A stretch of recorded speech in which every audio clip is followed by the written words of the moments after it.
আগামী জাতীয় নির্বাচনে বিএনপির নেতৃত্ব তারেক রহমান দেবেন বলে নিশ্চিত করেছেন দলের মহাসচিব মির্জা ফখরুল ইসলাম আলমগীর। তিনি জানিয়েছেন, মামলা ও আইনি জটিলতা মোকাবেলা করেই নির্বাচনের আগে দেশে ফিরবেন দলের ভারপ্রাপ্ত চেয়ারম্যান তারেক রহমান। একটি বেসরকারি গণমাধ্যমকে দেওয়া সাক্ষাৎকারে মির্জা ফখরুল বলেন, আমরা এখনও প্রার্থী নির্বাচনের কাজ শুরু করিনি। এটি একটি চলমান প্রক্রিয়া, যা নির্বাচন ঘনিয়ে এলে চূড়ান্ত হবে। আইন শৃঙ্খলা পরিস্থিতি ও দ্রব্যমূল্যের ঊর্ধ্বগতির বিষয়ে আমরা সবসময় মাঠে আছি। তিনি আরও বলেন, ডিসেম্বরের মধ্যে নির্বাচন দেওয়ার কোনো কারণ নেই। নির্বাচন কমিশনও ডিসেম্বরকে ধরে প্রস্তুতি নিচ্ছে। চাঁদাবাজি প্রসঙ্গে বিএনপি মহাসচিব বলেন, আওয়ামী লীগের 15 বছরের দুঃশাসনের ফলে সমাজে এ ধরনের প্রবণতা তৈরি হয়েছে।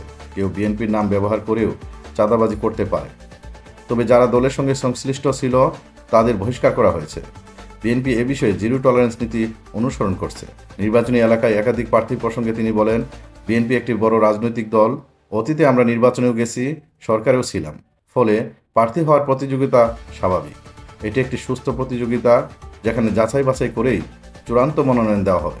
সম্প্রতি বিভিন্ন ইসলামিক দলের সঙ্গে বৈঠক করেছে বিএনপি। এ প্রসঙ্গে মির্জা ফখরুল বলেন, নির্বাচনের সমীকরণ মাথায় রেখে কৌশল নির্ধারণ করা হচ্ছে। বাজারে স্থিতিশীলতা ও আইন শৃঙ্খলা অবনতির প্রতিবাদে বিএনপি বিভিন্ন জেলায় কর্মসূচি শুরু করেছে।